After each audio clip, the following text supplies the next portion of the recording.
I think and I hope, can't guarantee anything, but I hope we're going to surprise you with a really good plan. You know, I've been talking about a plan with heart.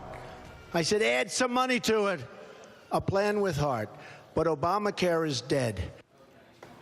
President Trump calling for a plan with heart. But here's the scene on Capitol Hill in the moments after the bill was released. They're arresting people in wheelchairs. This is the Republicans' worst nightmare, Bill. I came of age in Republican politics when the ad you feared most was the ad of pushing Grandma off the cliff. I mean, a famous ad.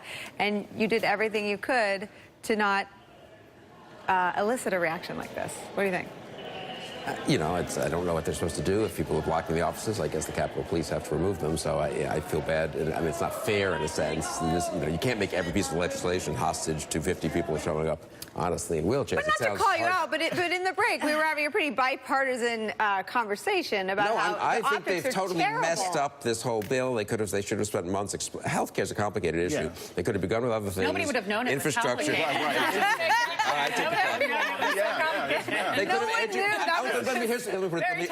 I'll be quiet with this. Here's where I'll put it. If this had happened after 6 months of debate on the health care bill, and suddenly there was some dramatic demonstration, people would say, oh, come on, we've had this debate. There are people who have reasonable differences, but there's an actual argument for the bill, there's an argument against the bill. If you just pop the thing in secret, no explanation, and then the first thing you see is this kind of demonstration. No one can defend it. It's fair. And no one's prepared. Who's out there defending it? That's Nobody. A good question. Is anyone on TV right now defending this bill? No, so that's not even you. That's why. Liz, I want to ask if you agree with John Boehner, who said several months ago that you're never going to, no one's ever going to repeal Obamacare because you can't take something away once you've given it to people. Totally. I thought that was a great quote of it. It's a lot easier to prevent this than to actually take it away. And we were having this discussion before, but I mean, if Democrats mess up this messaging, I mean, my God, we should just pack up and go home because it's so clear. Is that what the Republicans are trying to do here is give a massive tax break to the top 1% and do it by, hurting people in nursing homes, taking health care away from the lowest income Americans, taking health care away from people who are addicted to opioids. Let me just get you to you're talking about the Medicaid. Medicaid cuts, right, yes. And these are all things that Medicaid covers. But this is the thing, is that sometimes when you think about Medicaid cuts, you just think about it in terms of entitlements. And what Democrats need to do is to put a human face on this and say, look, this affects, well, frankly, what Republicans needed to do is put a human face on it and show, I mean, there is an economic argument. There used to be for some conservative solutions, but as you've said, no one is making a conservative argument about a solution. We're just talking about. I mean, there are such arguments, but this president is not a policy-heavy kind of guy, and he hasn't delegated. I mean, look, Tom Price is a knowledgeable guy in healthcare. He could have been on every show for the last month or two. Maybe it wouldn't help much, but at least people would have the sense of, okay, you know what, Medicaid cuts. I mean, what if a Republican just said, you know what, they're not cuts. They're slowing the rate of growth, all right?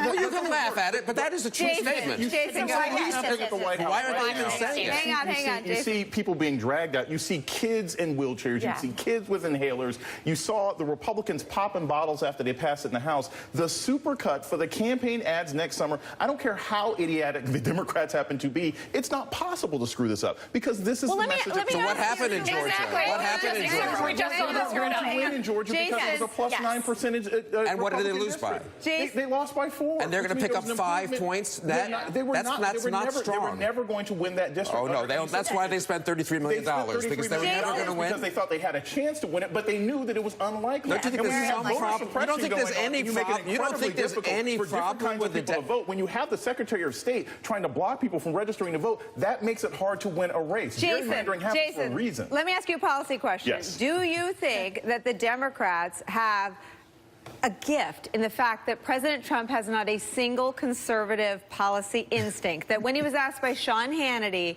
during the Republican primary about health care, he said to a Sean Hannity whose face turned white, we can't let people die on the streets. They have in the president someone whose impulses on health care are in line with them. Do you think that despite, because you're both right about the Democrats did lose a special election in this climate with a bill that was as unpopular as you've all been stating very eloquently and aggressively over one another. But What about the fact that the Democrats' best ally may be a president that actually probably might think it's mean to take something away from someone? I think anyone, including members of the White House who thinks that Donald Trump is an ally, is making a mistake. I think the Democrats' best bet is to establish their own message on this, to talk about why this bill is a problem. If they're trying to depend on Donald Trump, who basically changes his mind depending on the last person who talked to him when he left the room, I think that's a mistake. And undermines everybody. Exactly. And he undermines his own party by saying, I think the bill that I forced you guys to push through is mean. That's ridiculous. Same problem the Senate has. Let me give you the last word. There is a conservative economic argument to be made, which is introducing more private sector competition into the healthcare market will actually reduce prices and improve services. We never hear that argument being made. Of course, there's a counter on the Democratic side. There's a counter that will actually hurt our healthcare system overall and decrease access for impoverished people. But to make the economic argument, boosting small businesses, boosting private sector participation, you're going to get better healthcare for less costs.